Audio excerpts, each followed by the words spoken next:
In this third and final podcast on morals and markets, I am in conversation with Victoria Bateman. Victoria grew up in Oldham, one of the centres of the Industrial Revolution, and studied economics at the University of Cambridge, where until recently she was teaching the subject and economic history. Her work has focused on why Europe, and especially Britain, became relatively prosperous and diverged from other parts of the world. Above all, as we will hear in our conversation, she calls for a sexual revolution in economics to understand the importance of women. The title of one of her important books indicates her central claim. I have it here in front of me: The Sex Factor, How Women Made the West Rich. And she's continued her investigations in her most recent book, Naked Feminism, Breaking the Cult of Female Modesty. And we look forward to a new book, which Victoria just told me she's just completed the first editing of it, so it'll be out in 2025. The new book is on Economica, A Global History of Women, Wealth and Power. So I'm looking forward to the next hour or so talking to you, Victoria, about some of the themes in your work. So let me start by picking up one of the themes in your first book, the title of that first, subtitle of that first book, How Women Made the West Rich. So in recent decades, there's been a whole slew of books, a whole library of books in economic history and in economics about why the West and England and Northwest Europe in particular became rich. How did they diverge from parts of Asia? What Ken Pomerantz has called the Great Divergence. Now, various reasons have been suggested for that divergence, and some of the literature that I'm aware of talks about the ability of Northwest Europe to escape from ecological constraints by adding inputs from the colonies or by inserting coal as an additional energy with whatever long-term consequences that might have for global warming, moving away from an organic economy. And I think it was last month, the month before that perhaps, the Nobel Prize in Economics was awarded to Darren Acemoglu, Simon Johnson, James Robinson. And they suggest another reason why the West diverged: the spread of property rights and institutions through British colonialism. Now, I think it'd be fair to say your interpretation differs from all of those, and you think that economics has neglected a major issue. So could you explain why you think it was women who made the West rich? Thank you, Martin. Such a great and such an important question. And perhaps I should begin really by breaking a common assumption, that is that the West has always been best, because we know that for most of history, Europe was a backwater and Britain was a backwater to the backwater, and all of the interesting economic action was taking place way overseas, whether it was in China, India and Pakistan, the Middle East and ancient Egypt, Peru, perhaps we should throw into the mix. And so how Britain, a tiny little island on the edge of Europe, managed to transform itself from rags to riches, and how that in turn feeds into the rise of the West, it is such an important question. It's probably the biggest miracle of economic history. And as you say, there are lots of different answers out there, and economic historians are still, to a degree, scratching their heads over how did Britain do it, and how did the West make this transition from being this backwater to being really the top of the global economic league table. So there are lots of different answers out there, and I would say that they all have one failing in common, and that is their neglect of women. I think actually if you look at what was different between particularly Northwestern Europe, and let's say Britain within that, and all of the historic global centres of the economy, the global economic hotspots, so China, the Middle East, India and Pakistan. If you look at what was different in Northwestern Europe, what I think most stands out is what was going on in women's lives, not what was going on in men's lives. And really, typically, when we think about the Industrial Revolution and the rise of the West, we do think about men's lives. We think about the male scientists, engineers, industrialists, traders that are cast in bronze as statues and put in the centre of our big industrial cities. And really we overlook the role of women in all of this. And what I argue in the sex factor is it was the relative freedoms that ordinary women possessed that gave Northwestern Europe this secret weapon that allowed it to not just catch up, but overtake these other parts of the world that had been there at the top of the global economy, not just for centuries, but for millennia. So if we think first of all about the typical woman's life in China, in the Middle East, in India and Pakistan, on the eve of the rise of the West, the average woman was married, and she was typically married off by her father and married off young. So she was then married into her husband's household, absorbed into her parents-in-law's household. Now, she was working very hard within that household, whether that was working on care for the family or whether that was, say, making cloth within the home. But she had very little control over her life. She had no control really over her marriage decision. She had no control over the type of work that she was doing. She had no ability to keep the rewards of the labour that she was doing within the home. No freedom to decide how to spend the family budget. Whereas if we think about women's lives in Northwestern Europe on the eve of the rise of the West, they really couldn't be more different. And so we know for Britain, for example, that the average woman went out to work in her teenage years. She might go into, say, agricultural service or into domestic service on, let's say, a 10-year service contract. She earned money. She was able to keep that money. She was working beyond her own family, developing an independent life for herself. And that financial independence enabled her to take full charge of the marriage decision. So she could decide for herself whether, when, and who to marry. And this had really important effects on the way families functioned. So what you have is a situation in which women are able to, because they're financially independent, stand up to the practice of being married off as teenagers, stand up to the practice of being absorbed into their parents-in-law's home, and so they can choose someone who they want to marry. They wait and they save until they're in a financially strong enough position to actually set down roots, start a family. And if we look in the parish records in churches across Britain, what we find is therefore that women are not getting married until their mid-20s. And we see this throughout the 1500s, 1600s, 1700s. So the average young woman is out there working, earning her own living, and then she's taking charge of the marriage decision. And this, I think, has 4 or 5 big effects on the economy.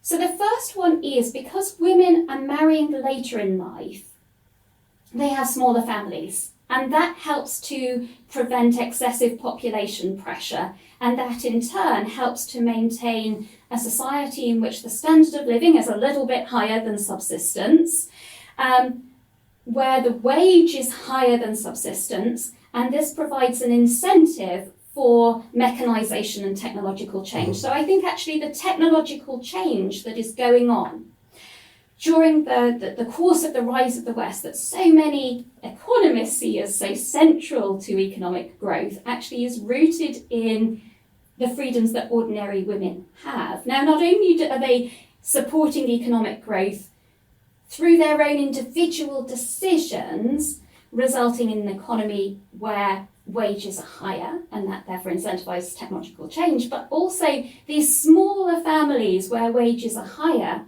are better able to afford to apprentice their children, so that helps to build up the skill base in the economy. They're better able to afford to save a little bit for the future. That helps to provide funds for example, the development of family businesses. And also because women's financial independence has enabled them to stand up to these patriarchal practices within the family, I would say that encourages a demand for democracy, democratic citizens. Because in patriarchal families, what happens is young people, whether they are women or men actually, are told to shut up rather than speak up. They're under the thumb of the patriarch. They can't have their own opinions. They have to bow down to the family patriarch. We see that very much, for example, in ancient China, where there is this real reverence to the family patriarchs, not just in the present, but in the past. And so young people are not brought up in a context of questioning, of holding to account, of having their voices heard. Whereas what's happening in northwestern Europe as women are breaking these patriarchal families is that is a challenge to hierarchical power more generally. It is encouraging people to stand up to autocratic leaders. It's encouraging people to question what they're told, to have their voices heard, to be demanding of greater democracy. And more importantly than that, not just to be demanding of greater democracy, but when democratic institutions are put in place, to be able to keep a check on it in a way that means that democracy isn't overthrown by, another one of the many autocrats that we've had throughout history. So I think actually institutions, if we think about the institutions in the economy, I think it's quite difficult to fully explain the difference in, say, the West compared with some other parts of the world without thinking about that difference in women's lives. And I could go on. Max Weber has talked about the capitalist spirit. We have Jan de Vries has talked about the industrious revolution, so this kind of hard-working, capitalist, entrepreneurial culture. And I think, again, we can't understand that without thinking about women's lives, because what you have in this situation where young people go out to work, start their own families, is a kind of tough love situation where you cannot have a private life, you cannot get married and have children, unless you are financially able to support yourself. Unlike, say, in China, where your parents will arrange a marriage for you and then you're absorbed into their home, and your wealth and your status depends on your parents, depends on your wider family. In northwestern Europe, really your life depends on you. You will rise or fall depending on what you do with your life. And so there is this drive really to work hard, to be entrepreneurial, to be what we might call capitalist, because if you don't, you have no private life. Right, well, that's fascinating. There's a whole number of questions I'd like to pick up from that. I was struck by another book as you were talking about men being on the pedestals of the Industrial Revolution, so Daunton and Watts in Birmingham, for example. So you have the book by Jill Mokyr, The Enlightened Economy. They're all men, if I remember correctly. And you were saying, no, it's the woman who can take decisions on her own, have independence. It's about individualism. Let me just ask you a question as a follow-up there. So you're saying that areas like Bengal and the Yangtze Delta are as prosperous as Northwest Europe at some point in the Middle Ages, early modern period, when women were subordinated. So you're saying that that subordination can achieve a high-ish level on a par with Britain, but to go beyond that, to break through that, dare I say, glass ceiling, you need to have the women having power. And you're saying that is what leads to economic growth, rather than economic growth leading to independence. Absolutely, absolutely. And actually, I should say, throughout the whole of human history, a very common strategy for communities or states when it comes to trying to become prosperous is to exploit women.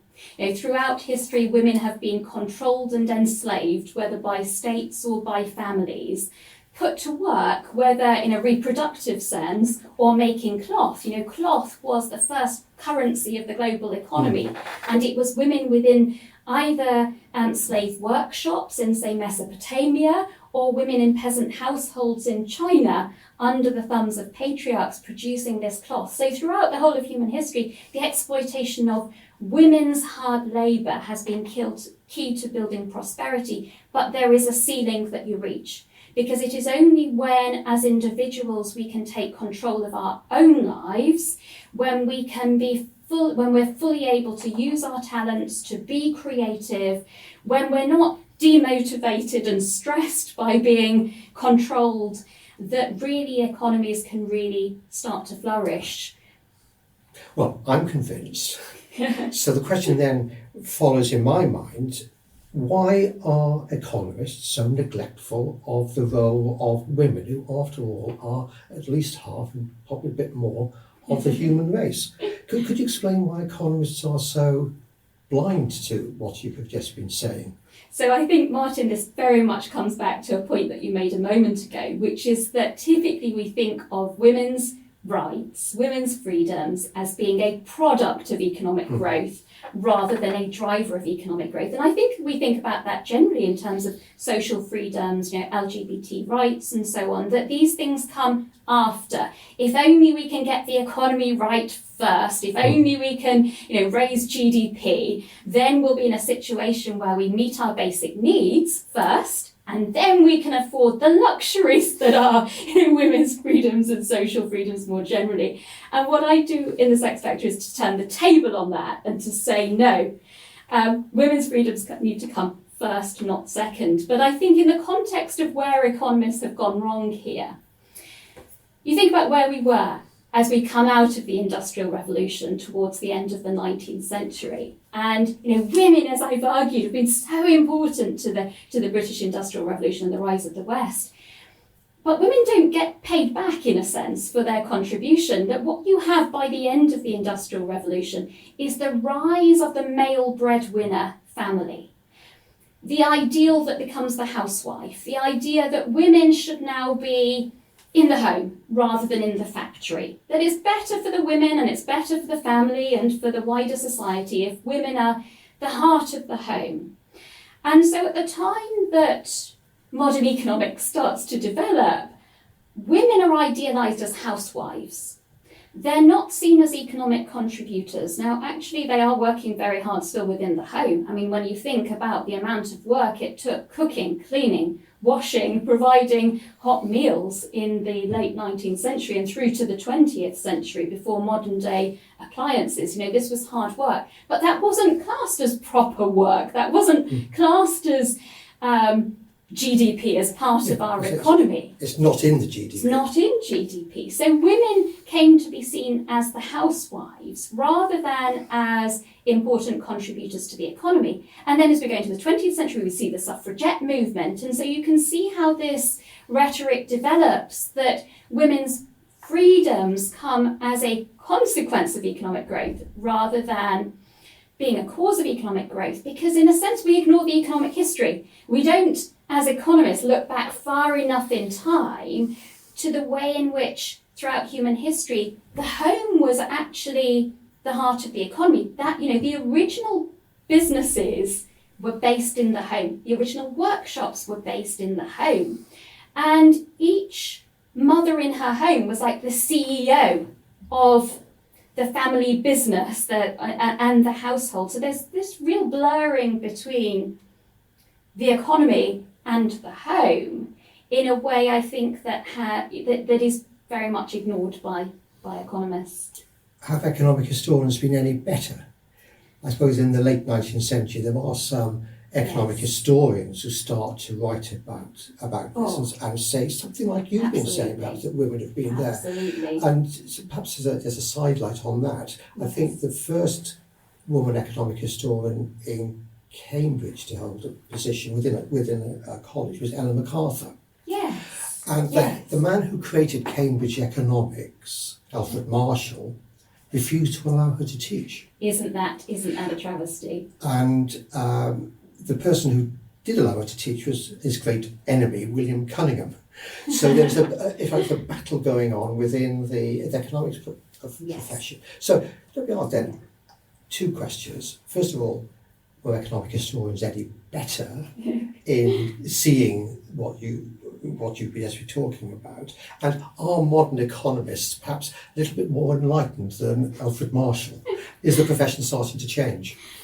So, such amazing work that was done by female economic historians like Alice Clark and Ivy Pinchback, and continues to be done today by, for example, Amy Erickson in Cambridge, Deborah Oxley, Jane Humphreys, Sarah Horrell.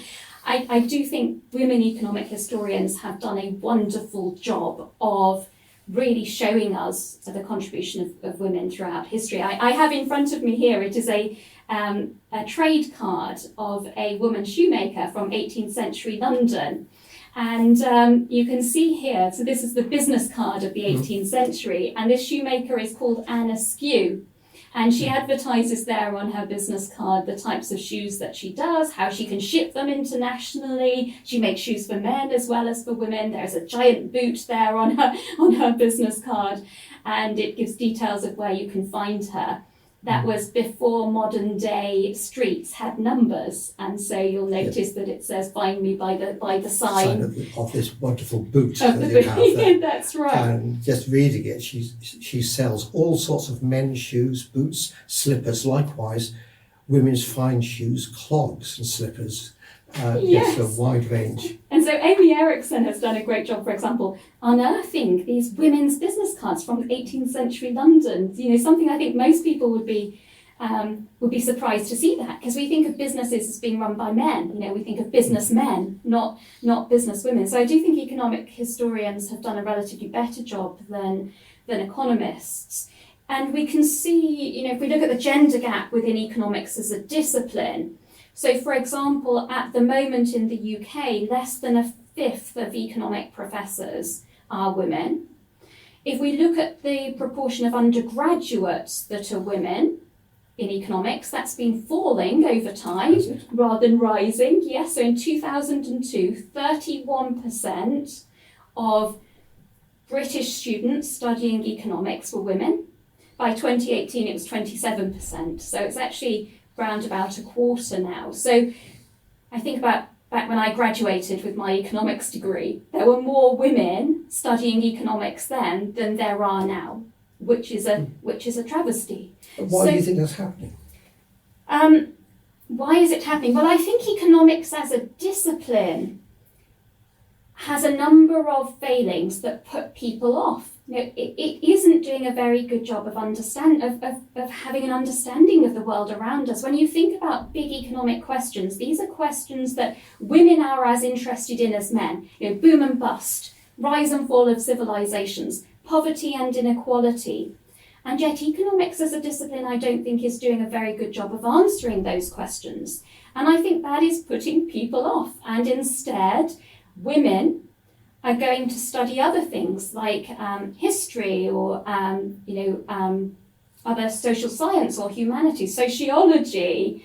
And I think what's quite a travesty within economics departments is that those subjects that can be so useful to economics and that in a sense should be part of an economic syllabus, politics, society, culture, and so on, that is so important if we're to try and understand the economy as a whole, those are seen as soft and unrigorous and feminine, and so not worthy of being included in the highly technical and mathematical economic syllabus. And so it's not surprising really that we are putting people off because economics cannot provide the answers to the questions we have. So I didn't realise the number of women was actually falling in economics.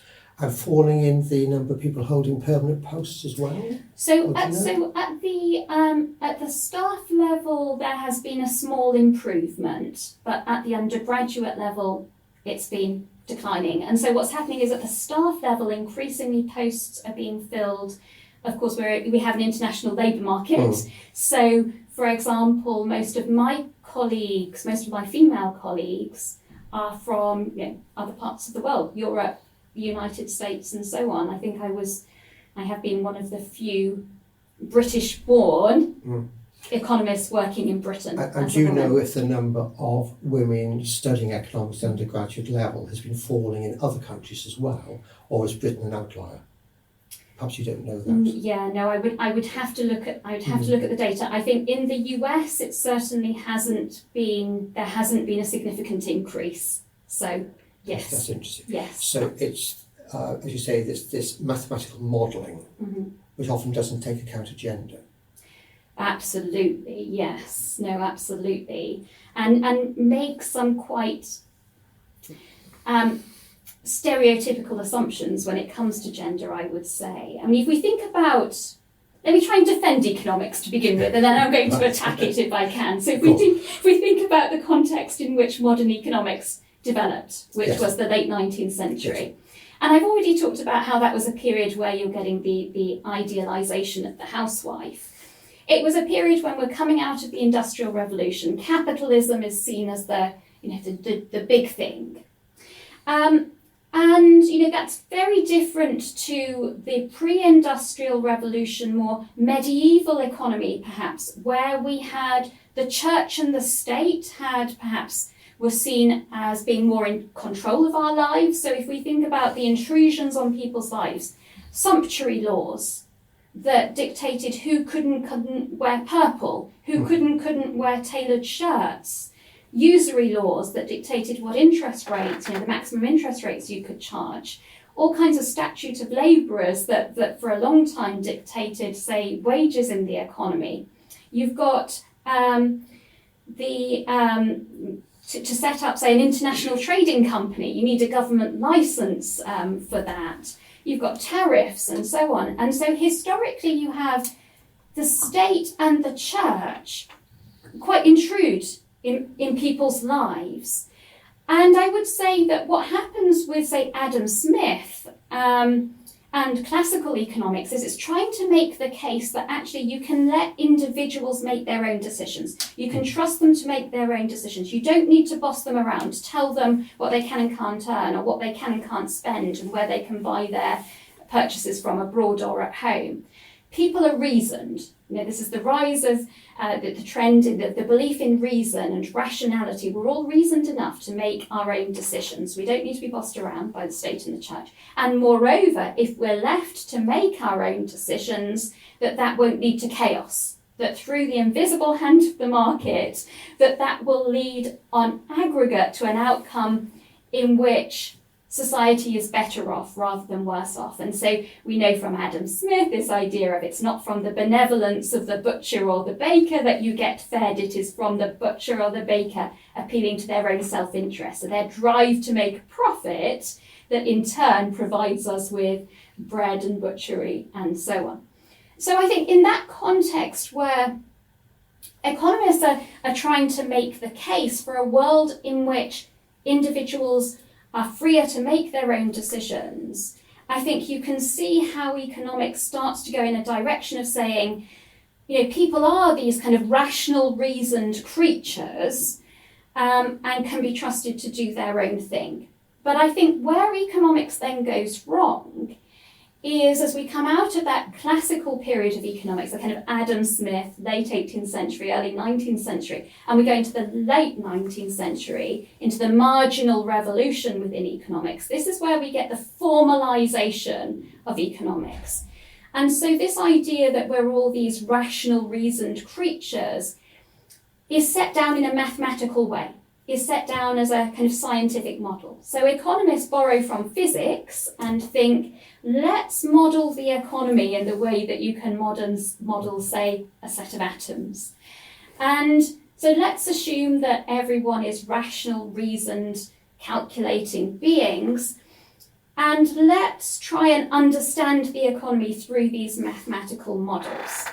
And so you get this oversimplification that strips economics of all humanity. We become these robotic creatures. Yes. And of course, from the point of view of economic history, this is extremely ahistorical, and it is also rather biased against women, because historically, women have been doing a lot of work in terms of reproduction and caring labour and other things within the home, that it's quite difficult to fit into these mathematical models where we're all rational, reasoned, calculating beings. How do you think about things like altruism and love and care for the family in that context? So that whole side of the economy then becomes seen as, this isn't economics, this is something else separate to economics. Let me just pick up on that, because in the first of these conversations, I had a conversation with Richard Watmore about Adam Smith.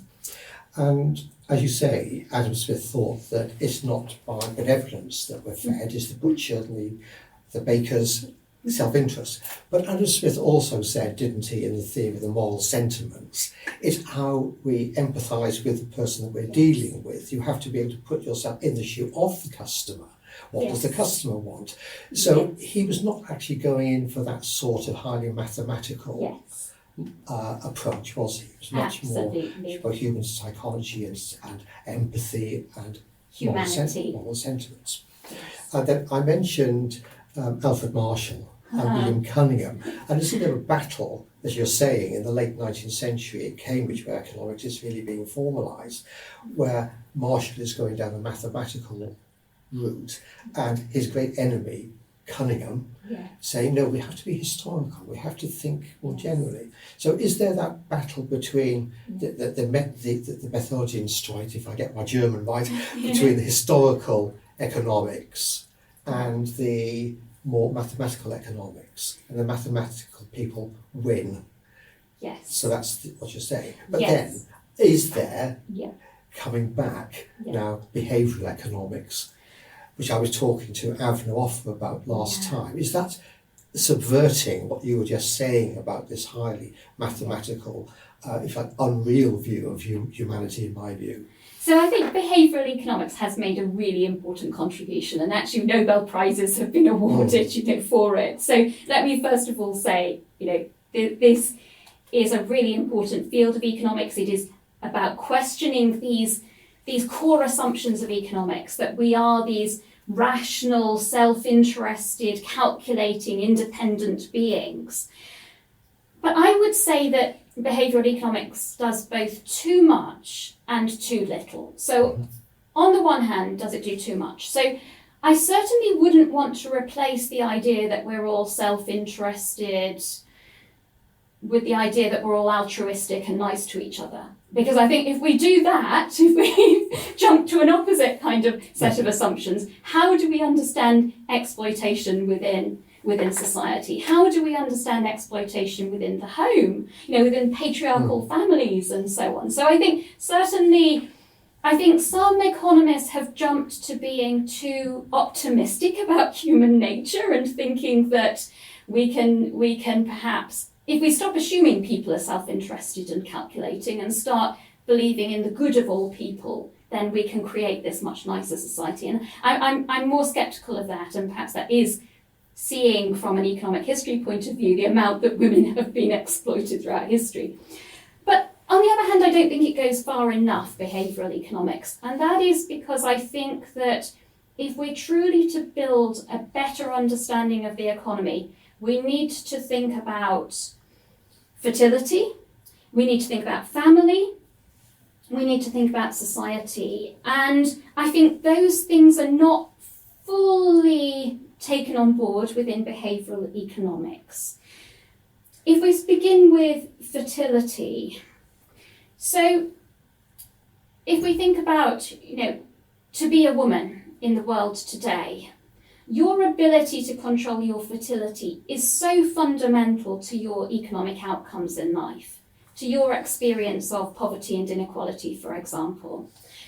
An unexpected pregnancy, or being married off as a girl and being doomed to a life of, one child after another within the home over which you have no control.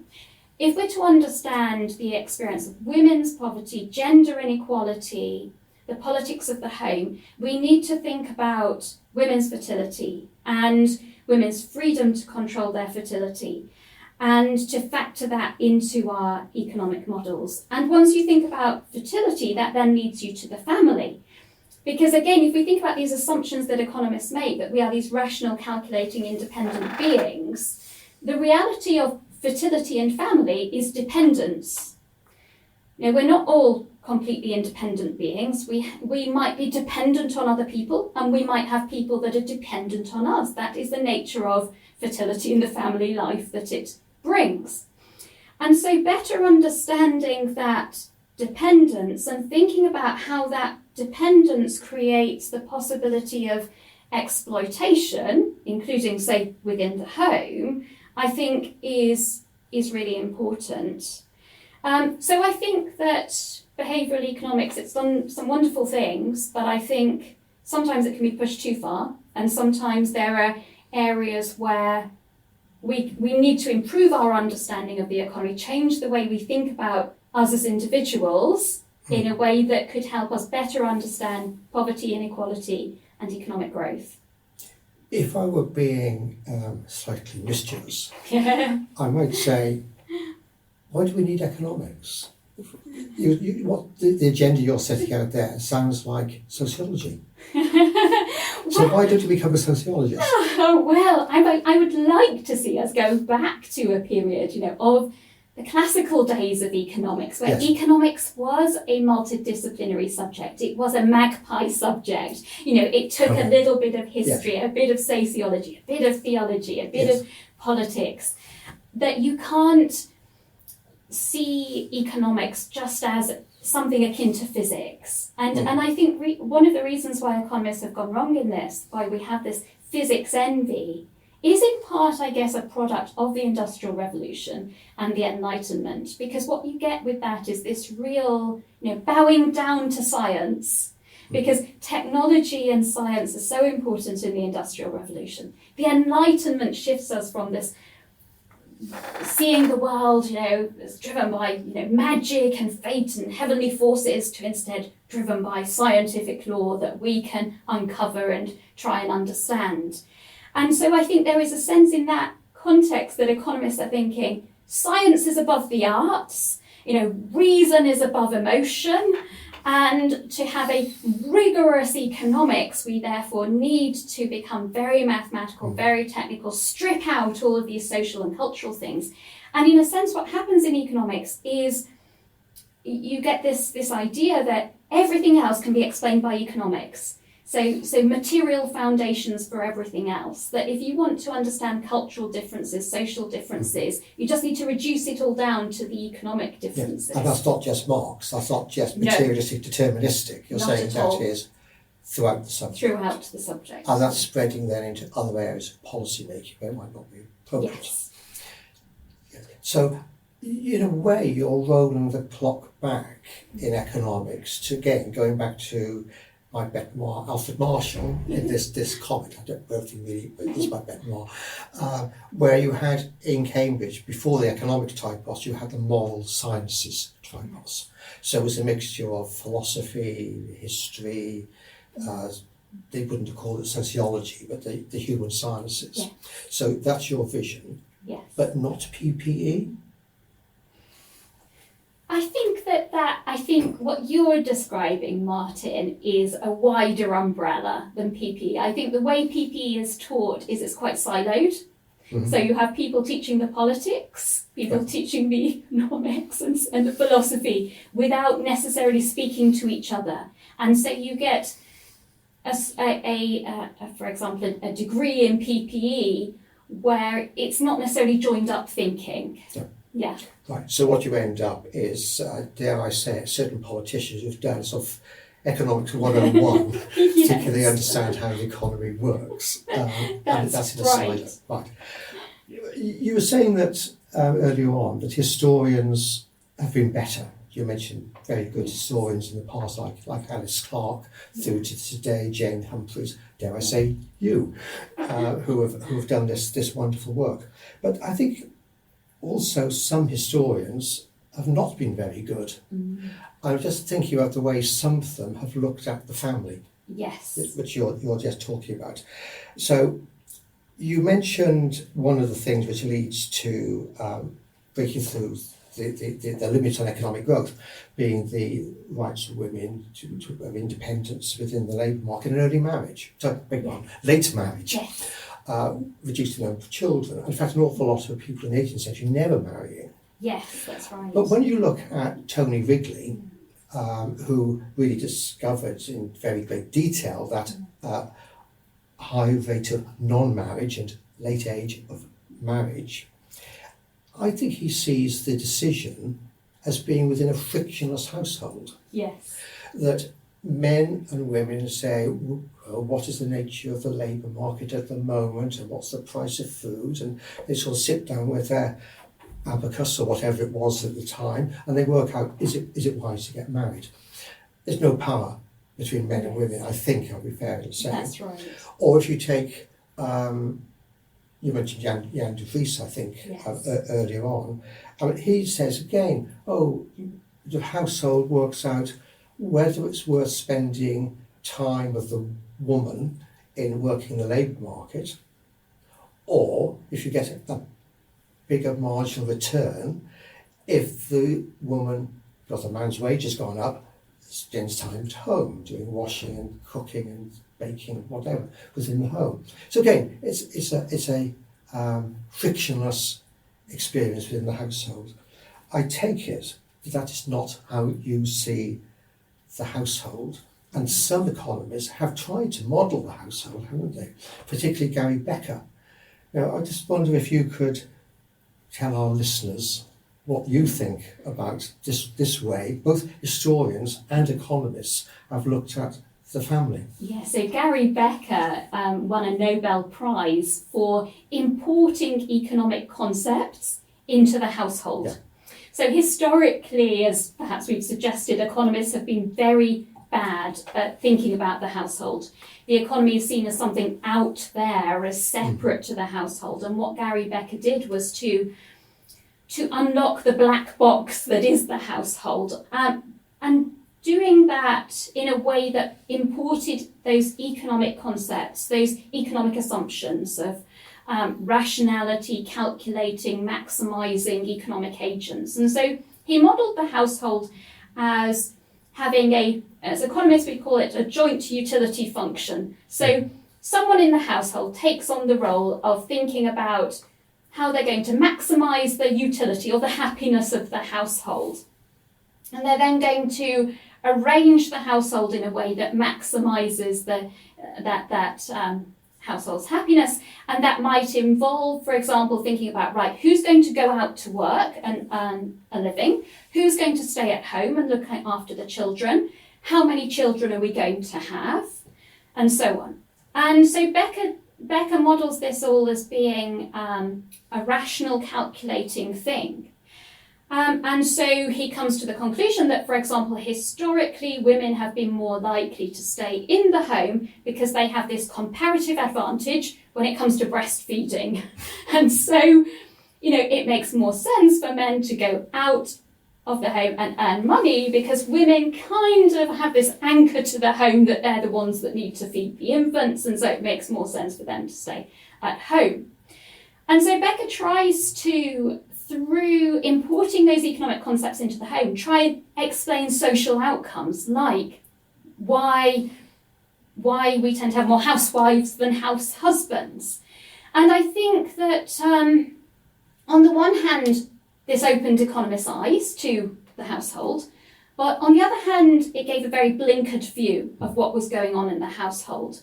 And certainly I would say from a woman's point of view, a lot of inequality in society is rooted in the household, that we can't assume that the head of the household thinks altruistically about the whole family and is trying to maximise the happiness of the whole family. There is actually a lot of exploitation that goes on within the household. I've mentioned actually, for example, ancient China, ancient Mesopotamia and so on, where women were under the thumbs of family patriarchs. In China, you have women whose feet are bound or were bound as children, such that they could be effectively chained to the spinning wheel to be producing cloth for the family. And so this suggests that actually, there's a lot of exploitation that is going on within the home, that it is not this happy world where someone is seeking to maximise the happiness of the household. And I think actually it's not just mainstream economists that make this error, it's also Marxist economists as well. And so certainly after the Industrial Revolution, Karl Marx had a view that factory life was bad for women, that women would be better off in the home rather than in the factories. And I think within Marxism in general, there was a view that, women's well-being would be better off. Paid work is exploitative. That we might need, say, family wages for men, men to be earning more so that women can then be in the home looking after the well-being of the wider family. So I think both neoclassical economists and Marxist economists have failed to get to grips with the exploitation that happens within the home and have instead seen it as this seamless place. And you cannot understand, the poverty that women are exposed to, gender inequality in the economy, and how what happens in the home feeds into wider economic outcomes, economic growth in the way that we began at the beginning, without thinking about that true reality of what goes on in the home. Let me just explore that a little bit more with you. As you've been talking, I've been thinking about work done by Avner Offer, with whom I had the last conversation. And if I remember his work correctly, he looked at the uptake of various new commodities, Yes. like colour television sets Yes. or washing machines. Yes. And what did he find? That the uptake is much quicker on the time-wasting things, Yes. like colour television sets, where, stereotyping perhaps a little bit, the head of the household, male head of the household, can Benefits. slump in front of the television watching Match of the Day. Yes. The uptake of the washing machine, which might reduce the labour of the woman, Yes. is much slower. So he's seeing there in spending patterns, Yes. not this, what did you call it, utility maximising Yes. households, but the way in which it works out differently for men and women. I suppose going back into history, somebody like Eleanor Rathbone Yes. in Liverpool, Yes. who was a pioneer of family allowances to be paid to the wife, the mother, Absolutely. Yes. noticed in the late 19th century that dockers in Liverpool would be paid their wages. They would then go out to the pub and they gambling hall, whatever, and they would hand over to the wife what was left over. Yeah. So she was conscious of this power struggle, and I just remember in introducing you come from Oldham, I do. which is a spinning town. Yes. Where I think most of the men, it was men who worked on The spinning. Spinners Union. Yeah, and the machinery that was introduced, the mule spinning machinery, was intended by the factory owners to replace men by cheap women. Yes. The men stopped Exactly that. right. So you've got this battle going on. Yes. In the weaving towns, the women worked on the looms. Yes. They had more money. Yes. They had more power over the men. Yes. And they had later age of marriage. Yes. So I think historians are aware of these They are. changes. Yes. Or not to say mining Yes. towns in South Wales, where I come from. Yeah. So economists, you say, are not really understanding these social dynamics. I think they've come later to it, Right. and so there's this strange irony that when it comes to life in the market, they're happy to assume everything is self-interested and calculating and so on. And then when it comes to how people behave in the home, there is this view that, that is a place of altruism. That there is this divide between the market in which everyone has to be selfish because businesses will go bankrupt unless you're really hard-nosed. Whereas in the home, that is the place of the housewife, that is the place of love and of altruism. And in a sense, the two kind of balance each other out, that support each other. Yeah, but that's completely wrong, isn't Yes, it? it is. Because if you look at the Industrial Revolution, like, I don't know, Wedgwood family or whatever, Yes. a lot of that is about marriages. Absolutely. And marriage brings capital, and marriage Yes. brings connection. Yes. And you also have the issue about when people die, you have to have executors, and you have to have marriage settlements. Mm-hmm. And doesn't this mean that the family is completely implicated into the capitalist economy? Absolutely. I mean, family businesses have been the mainstay not just of the economy historically, but still today. The majority of businesses out there in the world are family businesses. Historically, what has happened, though, is that businesses are registered under male names, and so the contribution of the wives and daughters behind the scenes is ignored, and hence we have this concept of the businessman that overlooks actually the work that wives and daughters were doing. We think of someone like Bertha Benz. Do you know the story of Bertha Benz? No. So the wife of Carl Benz. So he pioneered the motor car, was working away in his workshop. She was there helping him. He wasn't convinced that the motor car was up for a trial run. She was. She'd been working with him. Yeah. She felt, and so early one morning, she wheeled the motor wagon out of the barn, and she decides she's going to take it on the first trial run of a car in the whole of history. She takes it across Germany, through the countryside. Really? She's overtaking people on horses. She's shocking people at work in the fields. And the car is breaking down along the way, and each time she's solving it, she removes her garter to solve the problem. She finds a way of keeping the fuel tank full. She thinks on her feet, and shows therefore how involved she was in that family business. So women have always been really hard at work within family businesses. But I think what's interesting is when you look at census takers, for example, in the late 19th century, early 20th century, they decide to not classify women who are working in family businesses as working. Well. So women working on family farms or in family businesses or even running B&Bs, they are seen as inactive dependents on men. Right. Which comes back to this point that the people that are in charge of, say, measuring the economy are really not counting this work that's done by women, which implicitly suggests perhaps they don't think it's important. So this goes back to the GDP, not counting it.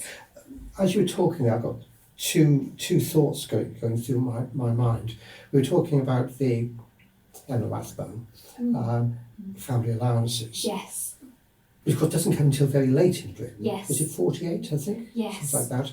Yes. It's earlier, I think, in France. Yes. So you have differences, but even within Europe, you have male breadwinner welfare state in Britain, where benefits go to men, trade unionists, whereas in France, through social Catholicism, it goes to women, more maternal. Yes. So we should be looking at the state within this as being more or less patriarchal. I'll come back to that in a minute. Property. We're talking about family property, which makes me think about inheritance practices. Yes. Now, you were saying how the West is best always in terms of women's rights, but I think that within Sharia law, women have definite inheritance rights, whereas not necessarily within English inheritance law. I mean, it varies. French. Give it. So I just wondered, could you tell a little bit about property rights and how that affects women in different periods and different times? So you're right that historically under Islamic law, a daughter was entitled to half of the inheritance of a brother. So she was entitled to some inheritance. Whereas historically in, say, Britain, you would have a system of primogeniture, and so it would be the eldest son that would inherit. I think what's interesting is when it comes to actual practice, when you look at, for example, business directories, when you look at women's involvement in family businesses, is the number of businesses that are inherited by widows. And widows are looking after those businesses. And in a sense, they might be seen as Field and Sons or Jones and Sons. But actually it is the mother is inheriting the business from the father. The fact that she is inheriting it and keeps it running is indicative of how involved she is in the business. So I think there is theory and there is practice. I would say that no economy scores perfectly on all the measures of women's rights. Where the Middle East historically scored best was in terms of property rights, so in terms of women's ability to inherit and women's ability to have a dowry and to look after that dowry. Though I think that is indicative of women not being expected to make their own financial contribution in marriage, and so they have to bring it in via what their father gives them when they get married. So, mixed bag there. But in Muslim societies, at the beginning of Islam, you have, for example, Khadija. She is the wife of Muhammad. She is a merchant, and she actually proposes to Muhammad. She's older than him. She employs him as one of her contractors, and she proposes to him. They get married, and she's the first Muslim, actually, Khadija. So early on in the days of Islam, you have this active involvement of women, people like Khadija. You go through an Islamic golden age, of course, in the 800s, the 900s, when the Middle East was really, when Europe was in the Dark Ages, if I can call it the Dark Ages. You've got the rise of Islam, women quite actively involved. But you get this backlash against women's involvement in the economy. You get this increasing seclusion of women, increasing veiling of women. They do, to a degree, hold on to this property right in terms of the ability to inherit and to look after their dowry, but their other rights and freedoms are being eroded over time. So, yes, it's a mixed bag. Right. And now property is mainly, wealth is mainly men. Right. We have the Taylor Swift we do. phenomenon, but So, Elon Musk, yes. Jeff Bezos, is it still that property is largely male? It is, sadly. So we know about income inequality, we know about the gender gap when it comes to income. So we know, for example, the gender pay gap is 23% worldwide. We know that if you factor into that the proportion of women that don't work, that means that overall, all women earn in total about 57% of what men earn. Because you've got those that are earning 23% less, plus those that are earning 0% of what men are earning. So overall, women, in terms of income, earn about 57% of what men do. But the gap in wealth, we think, is much bigger. But the problem is, economists haven't been very good at measuring the gap in wealth. They've instead focused on incomes. But what evidence we do have suggests, for example, if you look at the very top of the ladder of wealth, if you look at global billionaires, say people like the Taylor Swifts and the Oprah Winfreys, if wealth was more evenly distributed, you would have 6 times as many Taylor Swifts and Oprah Winfreys out there as you do. Wealth at the top is heavily distributed towards men. If you look at land holdings, now again, looking at the proportion of landowners across the world that are women versus men, there really isn't enough data yet on this, and there needs to be a big push to do that. But what estimates we do have suggest that women own less than 20% of the planet, essentially. And so the gaps in wealth are much bigger than the gaps in income. And that in turn affects women's ability to, for example, start businesses, to be entrepreneurial. So that kind of capital gap, in a sense, is really significant, much more significant than the gender pay gap that we're more used to talking about. Interesting.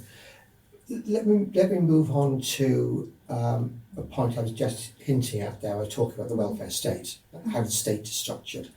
And in the last conversation I had with Avner Offer, we spent a lot of time talking about his recent book about what is the role of the state and collective ownership as against private ownership, and it has particular views on that.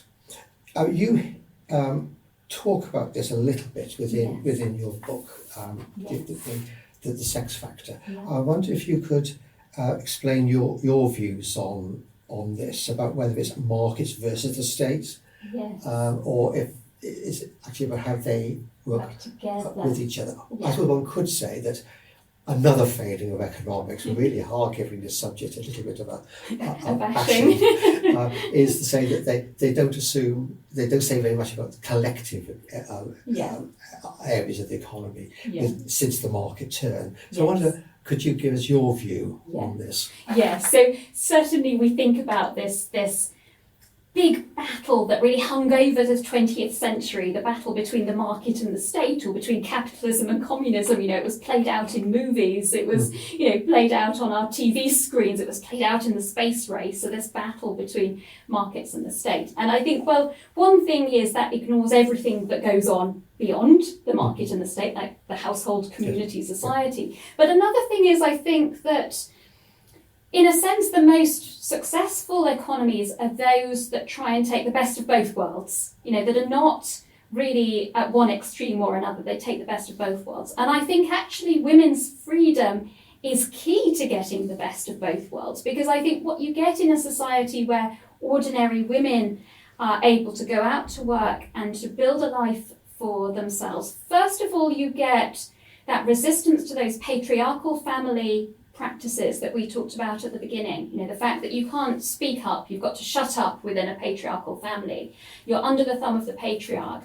And so you have that hierarchy within the home translates into a hierarchy at the level of the state, whereby the citizens are expected to shut up rather than speak up. And so you have a very autocratic type of state as opposed to a democratic one. So I think actually women's freedom is helps us to develop a state that is more democratic, more looking out for the interests of the majority as opposed to a minority. And also I think women's freedom helps to develop better markets. And one of the ways that it does that is that if you have a more traditional patriarchal society, where you have these patriarchal extended families, multiple generations, say, living together, what you have is a situation where each family is like its own mini state. It provides for its own welfare needs. So the wealthier members of the family subsidise the less wealthy ones. The more able ones take care of the ones that might be sick or young or ill. They provide for their own self-defense needs. The muscular younger members of the family will go out and beat up anyone who is acting against the interests of the family. I'm thinking here, mafia-style southern Italy in a very stereotypical sense. Whereas if you have instead a society more like develops in northwestern Europe, where young women are able to smash that type of patriarchal family by being able to work, develop their own financial independence. And so with that, you get this movement towards these smaller, more nuclear homes, is no single family can be its own island. You can't provide everything for yourself. You have to trade and deal with and think about other families around you in order to meet the needs of survival. And I think that helps to develop a underlying trust between members of society that are not part of the same family. And that, I think, helps markets to be deeper and to function better.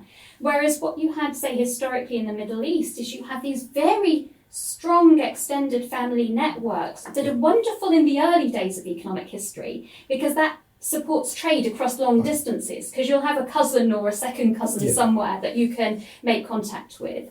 But what that doesn't do is to encourage that generalised trust that goes beyond the family. So I think actually women's freedom, what's happening in the lives of ordinary women is both helping markets develop and work better, and is helping the state to develop and work better, and so providing us with the best of both worlds. So in a way, you're saying, going back to the Industrial Revolution, you have the late age of marriage, you have the independence of women. People leave the family at a young date to go and work elsewhere, but they can do that also because the state has the poor law, which means it's safe to leave the house. It's safe to leave the household. And you're not dependent upon kinship, so it's they're supporting each other. Exactly. Let's move to perhaps a final area here, because as you were talking, the thought of President Trump was coming across my mind, because some of the people on the right of the economics profession and of the political spectrum in the States, like is it Kotlikov, is saying, look, the problem is the cost of benefits is dragging down society, the national debt is too high, we're going to bankrupt, we need to go back to family responsibility. So there's this pushback. Now, in your book, Naked Feminism, I think you talk in there about what you call a cult of female modesty. That's right. There are these like swings about women having to be modest and to cover their body and to wear veils, seclude themselves and so on. And other times where it goes the other way. Could you tell me a little bit about why you think that swing happens? And if we are now perhaps at risk, particularly in the United States, of a swing back to a sort of like Margaret Atwood, Handmaid's Tale sort of vision of the future. So I'm interested in your views on where we are there. Absolutely. So Naked Feminism, my most recent book, was a natural follow-on in a sense from The Sex Factor, because what I tried to do with The Sex Factor was to show how important women's contribution is for the economy. And that then left me a question, why is it that you get in some societies and some communities so much resistance to women's involvement in the economy, given that actually, at the family level, we're less poor, at the society level, we're more prosperous if women are actively involved and treated the same as men, essentially. And so I thought about, why is this? Why is there this resistance? And I came to the conclusion it's the cult of female modesty. And if you think about all of the different obstacles that women face across the world, the things that harm them, the things that stand in their way, stand in the way of the progress. If you think about, there are some horrific things here like female genital mutilation, virginity testing, forced veiling in Iran. In Afghanistan, the withdrawal of girls from school and the withdrawal of women from the workplace. If we think about the denial of women's access to contraception, so many of these, child marriage actually, so many of these things really are rooted in what I call the cult of female modesty, which is the way in which societies can have a tendency to place a woman's worth, her economic value, on her bodily modesty. So see the degree to which she is valued as a person as being dependent on the degree to which her body has been seen or touched. Now, if you believe that a woman is only worthwhile if she's this pure vessel, then that leads to social practices and government policies that try to protect their all-important modesty.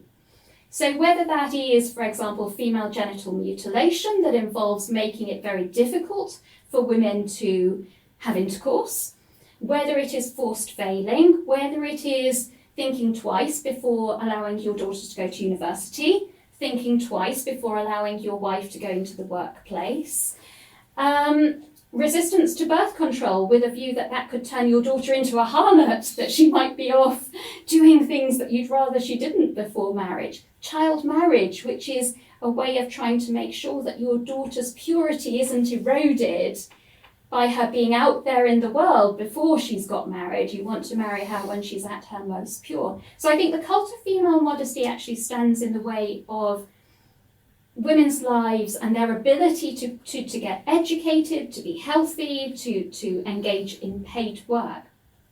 And I would say that across history, the pendulum has swung. And actually in many of the historic economic hotspots, like ancient Egypt, ancient Persia, ancient Pakistan and India, women were pretty equal to men. In fact, in ancient Persia, apparently there was no pay gap. No. And women were building pyramids in ancient Egypt along with men. In the Indus Valley civilization, certainly what archaeology we have there suggests that, for example, female burials were on a par with male burials, suggesting a degree of gender equality.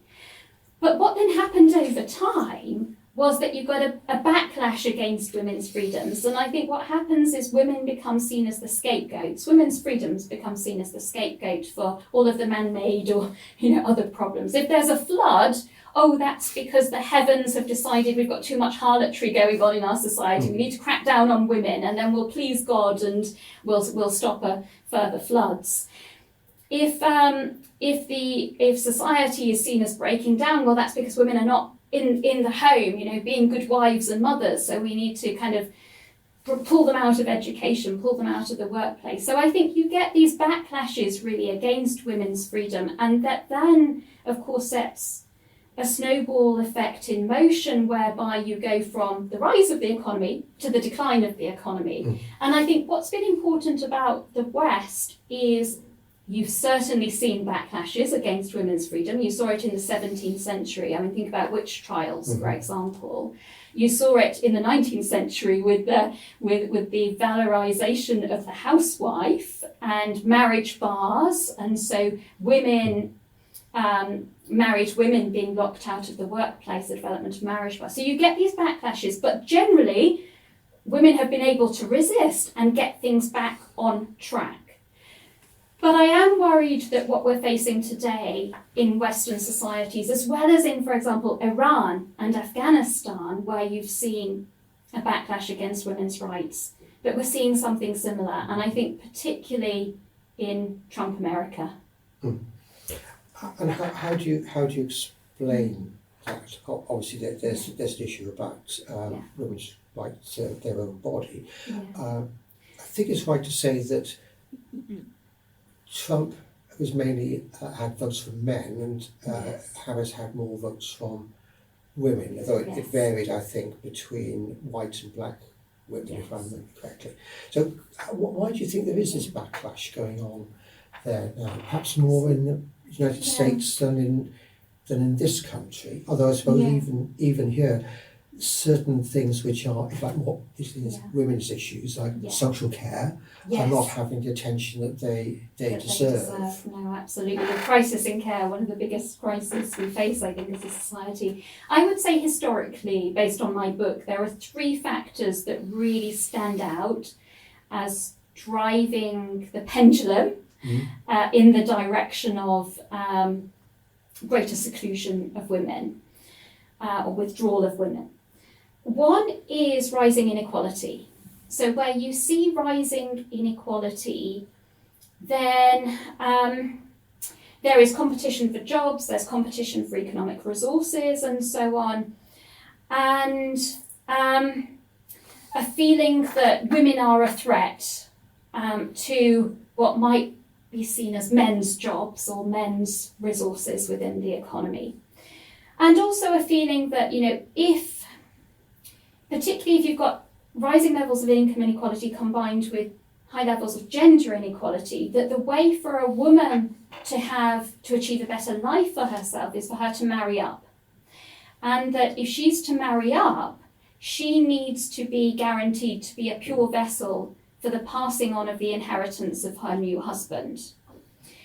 So daughters, if you're from a poor family, and if it's difficult as a woman to make your own living in life, then perhaps the best that can happen to you is to be married into a rich family. But that rich family, who are thinking ahead to inheritance, not going to want you unless you can prove that you are a pure, you're not already impregnated by somebody else, that you're going to be true to your husband, that you're not going to have an affair and actually have him bringing up children and passing on his inheritance to someone who isn't his own, offspring. So I think you tend to find in history where you've had periods of rising inequality and where particularly you've had rising economic inequality and gender inequality together, then that has pushed particularly poorer families in the direction of secluding their daughters and trying to place their value on them as being pure vessels.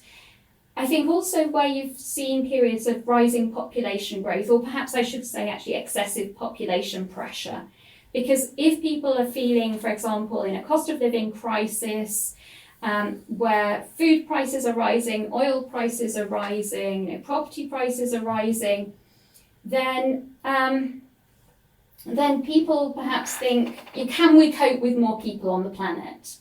And so sex in general becomes demonized, and women as the people that through sex produce other people become particularly demonized. And so women's sexuality becomes demonized. And so harlotry gets a kind of a bad name and is something that people want to crack down on, to control, in a sense, who is and isn't reproducing within the society. And then the final thing is warfare. So where you get periods of quite intense warfare, women that are out there in society are seen as potential victims of warfare. Rape has always been sadly a weapon of war, and so the idea you might want to veil them and seclude them to protect them. But also, women who are out there in society are seen as potentially running off with the enemy, and so violating the tight community that is trying to defend itself against its enemies. So historically, rising inequality, population pressures, and increased warfare are what brings this turn against women's freedoms and this push to seclude women. And I do wonder if at least some of those factors are playing into what's happening today. So as you were talking there, I thought there's a link between voting for Trump and hostility to immigration, Yes. which is your Yes. pressure point. Yes. A lot of the men who voted for Trump are in Rust Belt Yes. states where their Yes. sense of manhood Yes. is being threatened by a loss of jobs in those traditional heavy industries. Yes. So you would see that as being part of. I would. Of that. Yes. Yes. Yes. Well, we're recording this podcast between the presidential election and the inauguration. So we're now thinking about what will happen after the inauguration and what will happen to women's rights, to their bodies in the United States of America. I think we better stop at that point before we become a little bit too upset or overwrought by blood pressure rising as we think about what the prospects might be. This has been the last of 3 talks with Richard Watmore and Avner Offer. We've explored a lot of issues about the nature of economics, how to think about the economy. Thank you, Victoria, for giving us your insights in this, and look forward to reading your next book. Thank you. And let me just say, at a time when women's rights are under threat across the world, it is so important that we do recognise the historical contributions of women. Because I do think by better appreciating that, we can actually resist and stand up to those that are trying to stamp on women's rights, whether it's in Iran or Afghanistan or in the West. Thank you very much.